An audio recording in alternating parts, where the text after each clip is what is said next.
శివని సౌందర్యతో చూసిన రేణుక వాళ్ళిద్దరినీ కలిపి నోటికొచ్చినట్టు మాట్లాడుతుంది. కోపం పట్టలేని సౌందర్య ఆమెని కింద పడేసింది. సౌందర్య క్షమాపణ చెప్తే కాని లోపలికి రానని అక్కడ సీన్ క్రియేట్ చేస్తుంది రేణుకాదేవి. ఆ అమ్మాయి ఎంత పొగరుగా మాట్లాడుతుందో విన్నారా? ఇది శివ అసలు రూపం. అతను ఈ అమ్మాయిని మనల్ని అవమానించడానికి కావాలని తీసుకొచ్చాడు. అతని బుద్ధే అంతా అని శ్రవణ్ వైపు తిరిగి, ఏమండి, ఇక్కడ చుట్టుపక్కల ఉన్న వాళ్ళంతా మన వాళ్లే, త్వరగా వాళ్ళని పిలిపించండి, వాళ్లే ఈ అమ్మాయికి తగిన శాస్తి చేస్తారు అని కోపంగా చెప్పింది రేణుకాదేవి. ఓకే, నేనిప్పుడే అందర్నీ తీసుకొనొస్తాను అని శ్రవణ్ కోపంతో ఊగిపోతూ అక్కడి నుంచి వెళ్తుంటే సురభి అతన్ని ఆపి రేణుకాదేవి వైపు కోపంగా చూస్తూ, అమ్మా, అనవసరంగా సీన్ క్రియేట్ చేయకు. ఆ అమ్మాయికి శివతో ఉన్న రిలేషన్ ఏంటో నీకు తెలీదు. అయినా నోటికొచ్చినట్లు మాట్లాడితే ఎవరు మాత్రం పడతారు అని అడిగింది. సౌందర్యతో శివకి ఎలాంటి సంబంధం లేదని సురభి నమ్మకం. అది కూడా పక్కన పెడితే రేణుకాదేవి అన్న మాటలు ఆమె కూడా విన్నది. సౌందర్య ప్లేస్లో తనున్నా సరే అలానే చేసుండేది. నువ్వో పిచ్చి మొహందానివి, నీకేం తెలీదు. వాళ్ళిద్దరూ కపులని క్లియర్గా తెలుస్తున్నా నువ్వింకా వాడిని ఎలా నమ్ముతున్నావో నాకర్థం కావట్లేదు అని అసహనంగా అంది రేణుకాదేవి. నీ నోటి నుంచి ఇంకొక్క మాటొచ్చినా ఆ నాలికని కోసేస్తాను అని అంది సౌందర్య. అప్పుడే వర్మ, శర్మ ముందుకు వచ్చి వాళ్ళు కూడా కోపంగా చూడటం స్టార్ట్ చేశారు. వాళ్ళ చూపులకే రేణుకాదేవి గుండెల్లో రైళ్లు పరిగెడతాయి. శివ, నువ్వు బాడీగార్డ్స్ ని కూడా పెట్టుకున్నావా? ఇప్పుడు కాదులే, లోపలికొస్తావు కదా, అప్పుడు చెప్తా నీ సంగతి అని కోపంగా చెప్పి సురభి చేయి పట్టుకుని పైకి లేచి వడివడిగా లోపలికి వెళ్లిపోయింది రేణుకాదేవి. శ్రవణ్ కూడా లోపలికి వెళ్తూ శివ ఎదురుగా ఆగి, నేను నిన్ను తప్పుగా అర్థం చేసుకున్నాను. నువ్వు నిజంగా మా ఫ్యామిలీలో ఉండటానికి అర్హుడివి కావు అని అనేసి వెళ్లిపోయాడు. సౌందర్యకి ఎంతకీ కోపం తగ్గట్లేదు. మరోవైపు శివమొహంలో అసలు ఎలాంటి ఎక్స్ప్రెషన్ లేదు. అతను అలా ఎలా ఉన్నాడో సౌందర్యకి అర్థం కావట్లేదు. అసలు నువ్వు మనిషివేనా? ఎలా భరిస్తున్నావు వాళ్ళని? నాకే పిచ్చ కోపం వస్తుంది. నువ్వు అసలు వాళ్ళతో ఎందుకుంటున్నావు? నీ ప్లేస్లో నేను కాని ఉండుంటేనా ఈ పాటికి వాళ్ళ ఫ్యామిలీ చిన్న భిన్నం అయిపోయి ఉండేది అని పళ్ళు కొరుకుతూ అంది సౌందర్య. నేను మా అత్తయ్య మామయ్యలతో ఉండటం లేదు అని కూల్గా చెప్పాడు Shiva. What, are you crazy అని నమ్మశక్యం కాక అడిగింది సౌందర్య. అతను నిజంగా అలా ఎందుకుంటున్నాడో సౌందర్యకి అర్థం కావడం లేదు.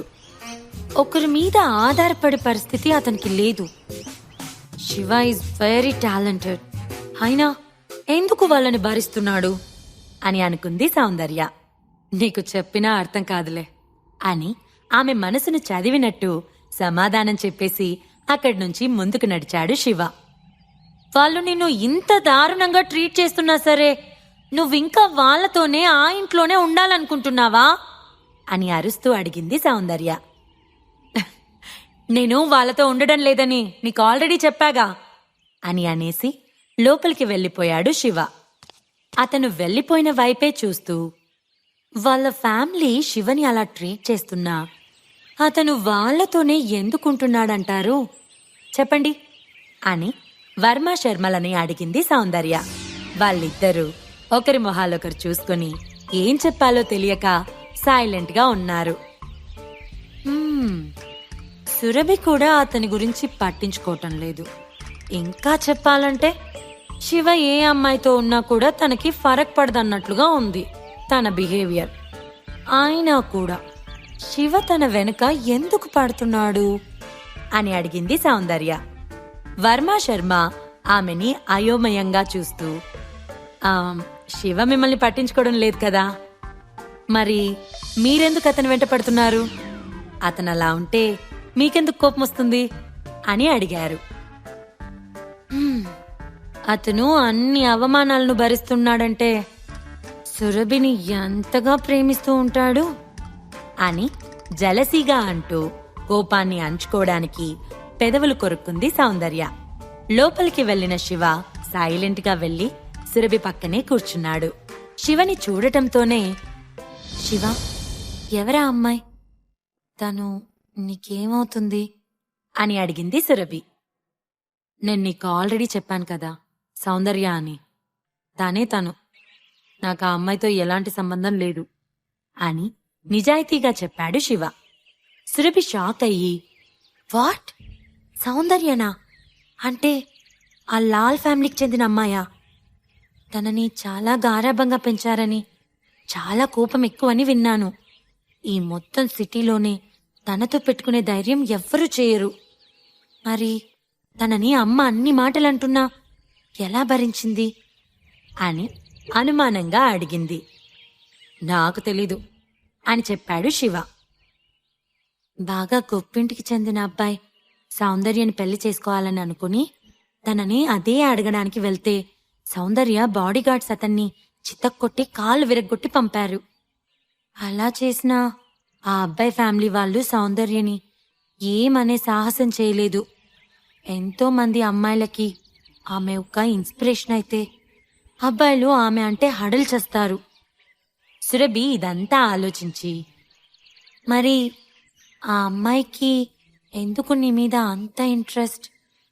నీ చేత తన యాంటిక్ కంపెనీలో వర్క్ చేయించుకోవాలనుకుంటుందా? నువ్వు చేస్తావా అని అడిగింది. నేను చేయను అని నవ్వుతూ సురభి వైపు తిరిగి, నువ్వెందుకు ఇవన్నీ పట్టించుకుంటున్నావు అని అడిగాడు శివ.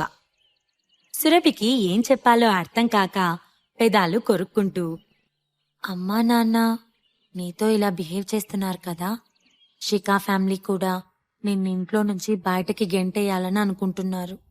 మరి నువ్వింకా ఈ ఫ్యామిలీలోనే ఉండాలని అనుకుంటున్నావా అని అడిగింది. సురభి వైపు సూటిగా చూస్తూ,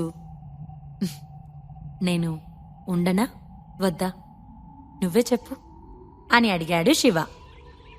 నేను అది అని చాలా ఇబ్బందిగా ఫీల్ అవుతూ శివ వైపు చూసింది సురభి. అతని కళ్ళల్లోకి చూస్తుంటే ఏదో తెలియని ధైర్యం వచ్చినట్టు, నువ్వు ఏ తప్పు చేయలేదు కదా, సో నువ్వు ఉండాలనే నేను కోరుకుంటున్నాను అని చెప్పింది. ఈ ప్రశ్నలకు సమాధానాలు తెలుసుకోవాలంటే నెక్స్ట్ ఎపిసోడ్ వినాల్సిందే. క్రింద ఇచ్చిన లింక్ ని క్లిక్ చేసి పాకెట్ ఎఫ్ఎం యాప్ ని ఇన్స్టాల్ చేసుకోండి. Stay tune to pocket FM.